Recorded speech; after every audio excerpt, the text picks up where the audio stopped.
2 months ago, my husband's sister Paula moved in with us.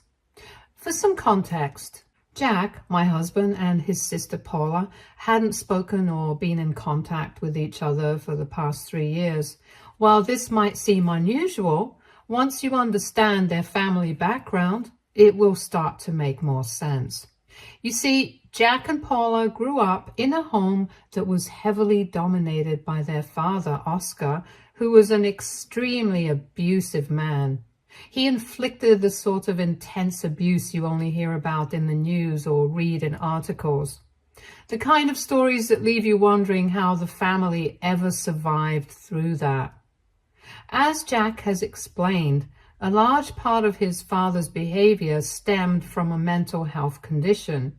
He was diagnosed with bipolar disorder, and managing his condition was a constant battle. He was supposed to be on heavy medication due to the severity of his case, which might have helped stabilize his moods and keep his behavior under control.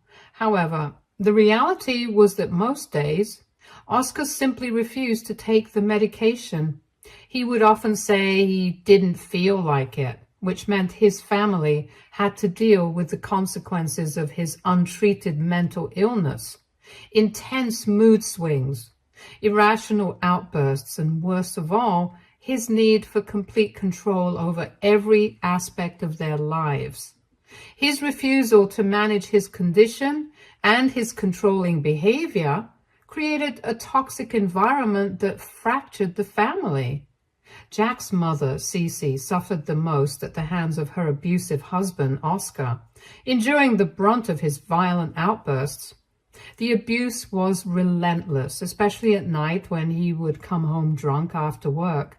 As soon as he stumbled through the door, his rage would target Cece, and he would start a fight with her for no reason and would beat her savagely. It became a regular occurrence, something that Jack and Paula, even as children, quickly became accustomed to witnessing, though no one should ever have to face such horrors. Cece, despite being the primary victim, did everything in her power to shield her children from the worst of it. She would hide them under the bed and lock them in their room, trying to keep them as far from their father's fury as she could. Jack has confided in me on many occasions about those traumatic experiences, vividly recalling how he and Paula would huddle together on the cold floor, crying themselves to sleep, as the sounds of their mother's cries would echo through the walls. The terror they lived in was unimaginable, constantly fearing that each night could be the last for Cece or themselves. Even though their neighbors were aware of the situation, there was only so much they could do. They attempted to help Cece and the kids by calling the police multiple times, hoping to put a stop to the violence. Child Protective Services, CPS, was also contacted with people concerned about the well-being of the children, but nothing concrete ever came from these interventions. The main reason for this was because of Cece. Despite the brutality she faced, she couldn't bring herself to press charges or officially register a case against her husband. She was very, very afraid of him, as she knew what the man was capable of. She was convinced that if he were to be locked up, he would eventually be released and track her and her kids down and kill them all. This fear kept her trapped in the cycle of abuse, feeling powerless to escape. Before you come at Cece, I would like to clarify that my mother-in-law is an orphan with no family to turn to for support or protection. There isn't a single relative alive who could have helped her out or provided her with a safety net. Hence, without any external help, Cece was forced to endure the violence for years. As for Jack's father, Oscar, his own family was well aware of his condition, and they knowingly avoided him. They had carefully hid the truth about him, and since Oscar was taking his medication at that time, there were no obvious signs of any instability or danger during their dating days. Cece never had any reason to suspect anything was wrong. He seemed like a normal, functioning person at that time. However, everything changed once they were married. It was after the wedding that Oscar started to show his true colors when he stopped taking medications. By then, Cece had no way of escaping what was becoming a nightmare. When she later confronted Oscar's parents about his erratic and abusive behavior, hoping to find some support or at least an explanation, they were disturbingly dismissive. Instead of offering help or acknowledging their son's serious issues, they told her it was none of their business anymore now, that he was married and that he was her problem now. When Cece threatened to leave him, they discouraged her from doing so by saying how every man uses physical violence from time to time during their marriage, and that this was something she simply had to accept to become a good wife. Worse still, they planted the idea that it was her responsibility to change him, that somehow her patience, love, and endurance could fix his mental illness. Unfortunately, Cece was young, naive, and without any family support. Having married early, she didn't have the experience or the resources to recognize just how dangerous her situation was going to become. A few months into the marriage, she also became pregnant with Jack. With the baby on the way, she had to leave her job, further isolating her and making her financially dependent on Oscar. This dependence only tightened the chains of her entrapment. When Jack was born, Cece's circumstances grew even more harrowing. As a first-time mother, already overwhelmed by the new challenges of caring for a newborn, she continued to suffer under Oscar's abuse. This resulted in her mental and physical health deteriorating rapidly. She was heavily depressed, battling the weight of motherhood without any support system, while enduring the relentless violence from her husband. Oscar showed no concern for her well-being, either as his wife or as the mother of his child. Instead, he became enraged if she didn't meet his unreasonable demands, like if she didn't prepare a hot meal every night or keep the house spotless according to his impossible standards. He would beat her without hesitation. Her exhaustion, her depression, none of it mattered to him. Cece has confessed to me how Oscar would find new, twisted ways every day to punish her.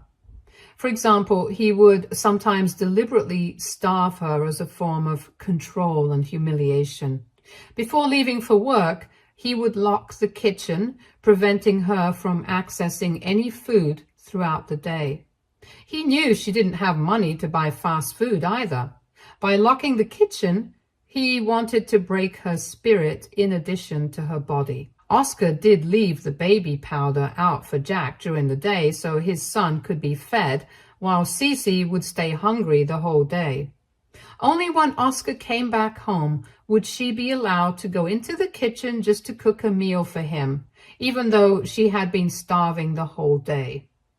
When Cece became pregnant with her second child, Paula, she decided that she had enough of Oscar's abuse. She needed to escape for the sake of both her children and herself. At this point, she had no money, was heavily pregnant, had Jack, a small child who depended on her, and had nowhere to go for help. There wasn't a single family member or friend she could turn to, and Oscar's control over every aspect of her life left her with few options. Cece didn't have much of a plan, but in her desperation, she decided that she would take her passport, grab Jack, and run to a nearby motel. Once she got there, she planned to contact a domestic abuse helpline and try to secure a place in a shelter. Unfortunately, fate was not on her side. Oscar, always controlling and suspicious, had installed a front camera at their door to monitor everything. Without Cece knowing, he had been tipped off by the footage of her leaving the house with Jack.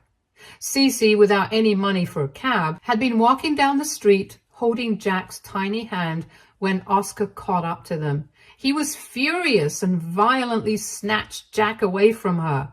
Then he threatened to kill their son if Cece didn't return home with him immediately. He knew how to manipulate her deepest fears, and nothing could be more terrifying for a mother than the thought of harm coming to her child. With Jack's life in danger, Cece had no choice but to do as Oscar demanded. That night, back at home, Oscar beat Cece mercilessly, punishing her for daring to try and leave him. He took away her phone and her passport and warned Cece that if she ever tried to run again, he would kill her and the children. Cece was trapped in the worst possible way. This is why she never had the courage to register a case against him. As Jack and Paula grew older, they started to see and understand more and more about the dysfunction and horror in their family. Initially, they were scared, helpless children, but as they became teenagers, something shifted. They began to learn how to stand up for themselves and for each other. Jack, in particular, grew fiercely protective of Cece. As the eldest, he felt a deep responsibility to defend his mother and would often put himself between his father and her during confrontations.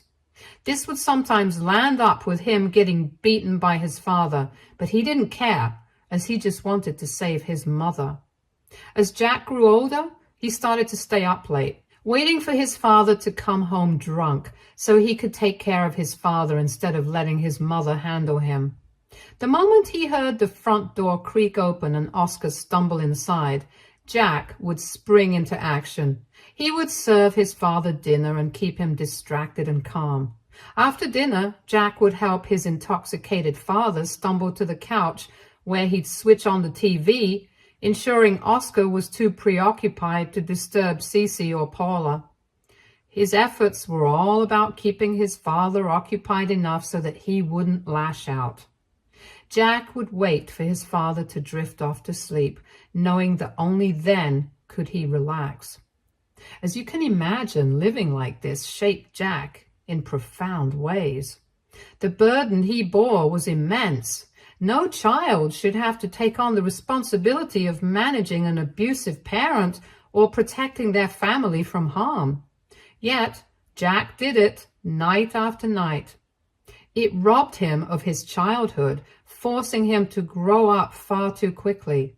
When Jack received the opportunity to attend a prestigious university with a full-ride scholarship, it was a bittersweet moment for him. On one hand, it was a dream come true, a chance to finally escape the suffocating violence of his father. The scholarship was his ticket to freedom, a way out of the cycle of abuse that had controlled his life for so long. But on the other hand, the idea of leaving behind his mother and sister weighed heavily on him. Jack had spent years protecting Cece and Paula, and the thought of abandoning them to face his father's wrath alone filled him with guilt and fear. Paula, especially, was terrified at the prospect of Jack leaving. She had always relied on her big brother to protect her. She begged him out of desperation, knowing that without Jack, she and their mother would have to face their father's abuse alone. However, Cece understood that this opportunity was Jack's chance to break free and build a better future. She encouraged him to accept the offer and reminded him that he deserved to think of himself for once. But Paula didn't share Cece's optimism, and when Jack finally decided to leave, she deeply resented him for leaving her behind. Paula's own path was very different from Jack's. While Jack was academically gifted and secured a full scholarship to an excellent university, Paula struggled with school. She had dreams of attending her own dream colleges after high school, but things didn't work out the way she had hoped. Academics weren't her strength, and instead of fighting to find a way forward, Paula decided to drop out of college to start working for a fast food chain restaurant where she earned minimum wage. As the years went by, Paula became increasingly bitter towards Jack because of their differences, refusing to even maintain close contact with him. Whenever they spoke, she would complain about how miserable her life had become without him there, and how he had selfishly left them all alone. Meanwhile, Oscar had gotten sick over the years due to his constant drinking. Years of heavy drinking had caught up with him, and he was suffering from swollen kidneys, a condition that left him in acute pain. He needed constant medication to manage his illness, but the family's financial situation had always been dire, and they simply couldn't afford the necessary treatment. With no money for medicines, Oscar's condition continued to deteriorate rapidly. A year before Jack was set to graduate from university, Oscar finally passed away. The man who had inflicted so much pain and fear on them was suddenly gone. I can only imagine the relief the entire family must have felt. Fortunately, Oscar had left behind the only asset he had: the house in Cece's name, ensuring that she and the children would at least have a place to live. This was a small but significant blessing. For the first time in years, Cece could live in peace without the fear of being terrorized by her husband. She slowly worked on rebuilding her life. Despite not having been part of the workforce for decades, she found a job as an assistant at a small boutique shop. Though the pay wasn't much, it was enough for her. When Jack graduated from university, he secured a high-level job with an excellent salary. He was now finally in a position to help the family he had left behind. Hence, he began sending money home every month. For Cece, Jack's financial support was a godsend. The extra money from him, along with her job and Paula's job, allowed them to live more comfortably and without the constant worry of financial strain. It was during this more stable period in Jack's life that I first met him. I found him easygoing and attractive. When Jack first asked me out on a date, I had no idea what he had been through. But as we got closer and I started to learn more about his history, it absolutely broke my heart. I couldn't believe that someone who had experienced so much darkness in his early years could still be so kind, so full of love, and so open to the world. 3 months into our relationship, Jack introduced me to his mother, Cece. I remember being a little nervous, but Cece quickly put me at ease. She was kind and upfront about their family's history, just like Jack. Meeting Cece and hearing her story only deepened my admiration for Jack. I saw how much strength and resilience ran in their family. Both mother and son had survived so much. But while Cece and Jack were kind and welcoming to me, there was always a noticeable distance with Paula. From the beginning, she never really warmed up to me. Paula remained emotionally distant and never spoke much to me. Shortly after Jack and I began dating, Paula decided to move out. At the time, she had been dating a guitarist who played in a band that traveled around the country, doing small tours here and there. Paula seemed completely in love with him and was determined to follow him everywhere. Jack and Cece both tried to reason with her, advising her to reconsider. They wanted her to think more carefully about the future and whether following a musician on the road was the best choice for her. But Paula didn't pay heed to their advice and left. Over the years, Paula's decision to follow her boyfriend on his band's tours led to her drifting apart from her family. Her nomadic lifestyle meant that she didn't stay in close contact with either Cece or Jack. Cece would occasionally receive a postcard from Paula, short, impersonal updates about where she was or what she was doing. But Jack never got so much as a reply back. He tried to reach out several times, but it seemed as if Paula had completely distanced herself from him. A year ago, Jack and I got married, and Paula didn't even bother attending. Nevertheless, me and Jack have built a life together in a home we bought together as a couple. Both of us have stable jobs that pay well, and we're happy with the life we've created. Cece lives in the next town over and visits us from time to time, but for the most part, We all have our own independent lives. However, about 2 months ago, everything changed when Cece called Jack with some unexpected news. Paula was returning back home. According to Cece, Paula had called her in tears after a bloody fight with her boyfriend. She was terrified, scared out of her mind, and she didn't know where else to turn. Cece wanted to help her daughter out, but there was a problem. Paula's boyfriend knew where Cece lived, and there was a real fear that he might show up unannounced, and these two women could not really protect themselves. Hence, Cece believed Paula would be much safer staying with us. Our home was in a different town, and Paula's boyfriend didn't know our address. Cece felt that Jack, being the older sibling, would be able to keep Paula safe. When Jack first brought up the idea of Paula moving in with us, I had to admit that I was hesitant. It wasn't just the fact that Paula and I had never really had a proper conversation. I could literally count the times she had spoken to me on one hand. Now, this woman who had barely acknowledged me while I was dating Jack was suddenly going to be living in our home indefinitely. And that thought made me uncomfortable.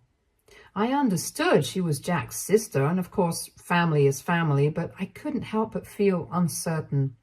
There were so many unknowns. How long would she be with us? Would things be awkward? How would her presence impact the life Jack and I had built together? To add to my anxiety, Cece called me herself, not just to explain the situation, but to essentially demand that I allow Paula to move in and cater to her needs. She insisted that her daughter was severely traumatized and I needed to help her out. I could hear the desperation in her voice. Cece was clearly in protective mother mode, and she wasn't willing to take no for an answer. While part of me felt overwhelmed by the pressure, I also understood that Cece was just doing what any mother would, fighting to ensure her daughter had a safe place to heal. I didn't want to disappoint Cece or Jack, so even though I was hesitant, I agreed to let Paula stay with us. When Paula finally arrived, I expected her to look like a mess after the way Cece had described her situation to us. But surprisingly, she looked completely healthy and well. She seemed really happy to meet us after so long. After Paula settled down and had dinner with us, she finally opened up to me and Jack about her marriage. She confessed that her relationship with her boyfriend had turned into something awful, eerily similar to what she had watched her mother endure with their father. Apparently, shortly after leaving home, Paula and her boyfriend had married impulsively, and it was then that the abuse began. Her husband started abusing her both physically and emotionally, and she had felt trapped, unable to escape. She wanted to run back home, but she foolishly kept giving the guy more chances. Eventually, he had beaten her up so much last week that she came almost close to dying. That is when she had finally reached out to Cece for help. Paula broke down crying as she recounted her story. I will admit that I looked at Paula's face and hands at the time and noticed that there wasn't even a single scratch on her body. It really confused me at the time as it didn't match what she was telling us. However, I didn't want to question her and make her feel uncomfortable. Jack immediately reassured her that she was safe with us, and I nodded in agreement. He promised her that she could stay as long as she needed, that our home was her home, and that no one would hurt her again. For the past 2 months, Paula's stay with us has been a mixed experience. At first, we just let her be since we knew that she had been through a traumatic experience and wanted to give her some space. However, as time went on, I began to notice troubling patterns in Paula's behavior. She drinks frequently, and while moderate drinking is not a problem, her overconsumption is alarming since she is a nuisance after she is drunk. She often comes home late at night, completely intoxicated. There are nights when we receive calls from bartenders asking us to pick her up because she has passed out at their establishments due to too many drinks. Jack has been providing Paula with a weekly allowance for her personal expenses, which she uses to spend only on drinks and partying with strangers.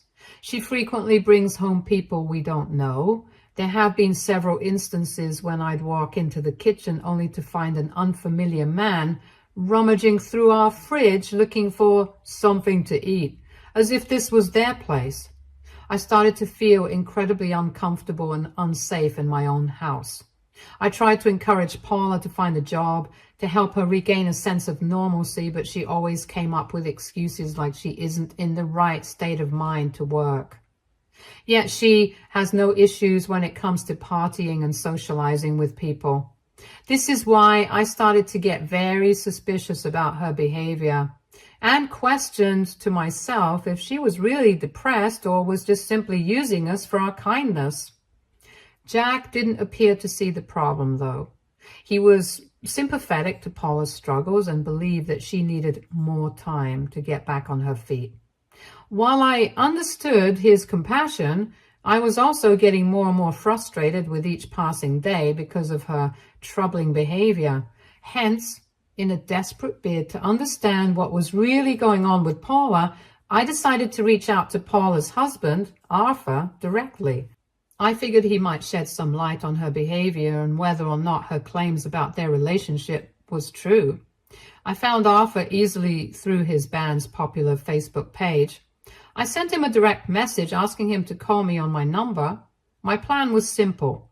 If he confirmed Paula's account of abuse, I would work to be more understanding and be supportive of her despite the challenges.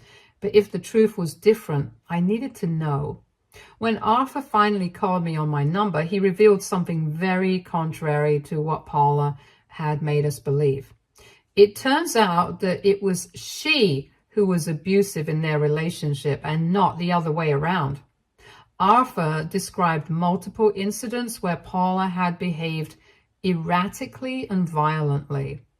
He recounted times when she would lash out at him in front of friends in public spaces if she ever saw him talking to a female friend or a fan. Her jealousy and suspicion led her to regularly check his phone and confront him over minor interactions. She would start fights without warning, throwing empty alcohol bottles at him. The physical abuse had escalated over time, and 2 months ago, Paula had tried to suffocate him with a pillow out of nowhere while he was asleep. Arthur lost consciousness from the attack, and when he woke up, Paula was just gone. Arthur was really shaken up and admitted that he felt deeply ashamed and embarrassed to report the abuse. As a man, he felt that coming forward with these details would be seen as a weakness, and he was just thankful that she had decided to leave him. However, he had begun consultations with a lawyer to initiate legal proceedings against Paula since he did not want to stay with her anymore. He had reached out to Cece to find out Paula's location so he could serve her the papers, but Cece had pretended like she didn't know where her daughter was. I asked Arthur if he had any proof of what he had just revealed to me. To substantiate his claims, Arthur immediately sent me medical records and photos documenting the abuse he had endured from Paula. He also had screenshots of Paula apologizing to him after each of their fights, where she had in fact begged him not to leave her.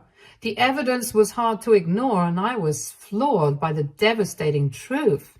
His version of the truth explained a lot about Paula's behavior, which I had already suspected. Arthur warned me clearly that Paula was not in the right state of mind, and with her pattern of behavior, she was clearly a threat to live with, since her violence could turn towards me or Jack any time. After talking to Arthur, I haven't been able to think properly. I no longer feel safe with Paula in this house. However, I do not know how to break the news to my dear husband who loves his sister so much. I don't know for sure how he's going to react. This might end up causing a huge fight. AITA, if I reveal Paula's truth to my husband and she might get kicked out? Update 1. I posted this yesterday and then went to sleep thinking I might be able to talk to my husband in the morning with a much clearer head. However, in the middle of the night, Jack and I woke up to loud noises coming from downstairs. Jack and I rushed down to find Paula arguing loudly with a stranger. The guy was shouting at her to let him go while Paula was hurling every insult imaginable at him. Jack managed to calm Paula down and asked the man what was going on. The guy had a gash on his head and was also bleeding from his lips. Broken plates were scattered everywhere, which Paula had thrown at him in the middle of their argument. The man explained that he had met Paula at a bar that night, and they had a few drinks together. She had then invited him back to her place, but after coming to our home, he had fallen asleep from exhaustion. However, he suddenly woke up to Paula trying to straddle him and pulling his pants down. Instinctively, he pushed her away and started to yell at her about what she was doing. She giggled at his reaction, still clearly intoxicated. Then, when he tried to leave, Paula kept blocking him, saying that he was not man enough for her. And this resulted in both of them arguing loudly and Paula throwing things at him in anger because he was refusing to do anything with her. He begged us to let him go, threatening to call the police if we didn't. Without hesitation, I replied that I would do him the favor and reached for my phone and called 911. I explained the situation to the dispatcher and requested medical assistance for the injured man. Jack kept telling me to disconnect the call, saying it was just a small misunderstanding. But I told him he didn't know the whole story. Later, when the police arrived, Paula was arrested since the man was visibly injured because of her. No amount of begging saved her this time. After the whole thing, I did confess to Jack everything that I had learned about Paula and how she had turned out exactly like their father, abusive and controlling. Jack obviously did not want to believe me until he saw Paula's husband, Arthur's medical records and photos that he had sent me. Jack couldn't argue with me after that, and since then, he's been awfully quiet and hasn't talked to me much. I'm sure he's still trying to process the truth about his sister. Update 2. All right, it's been a month and a half since my last update, and a lot has happened. First off, Paula is now in jail. Arthur finally took action and filed a domestic violence case against her using the evidence he had. With both a domestic violence and battery case against her, Paula was sentenced to 6 months in jail and required to attend mandatory anger management counseling. Cece and Jack are both deeply affected by the situation. Cece denies knowing anything about Paula's abuse towards Arthur. They are both very much sympathetic towards Arthur for everything that he's been through. Despite everything, they don't hold me responsible. Update 3. Hello, it's been 3 months since I last updated and I still get DMs asking for any updates. To answer some of your questions, Paula is still in jail. No, Jack and Cece haven't gone to meet her. Instead, they've decided to cut all contact with her. Yes, I do agree that Paula might be suffering from a mental health condition just like her father. And hopefully, after she's freed, she can work on herself. Arthur and Paula did end up getting divorced, so Arthur is finally free from her. Now, with Paula gone, I feel much better and safer in my home. I'm glad I listened to my instincts and called Arthur that day to find out the truth about Paula. Stay tuned for more stories from Argo Relationships.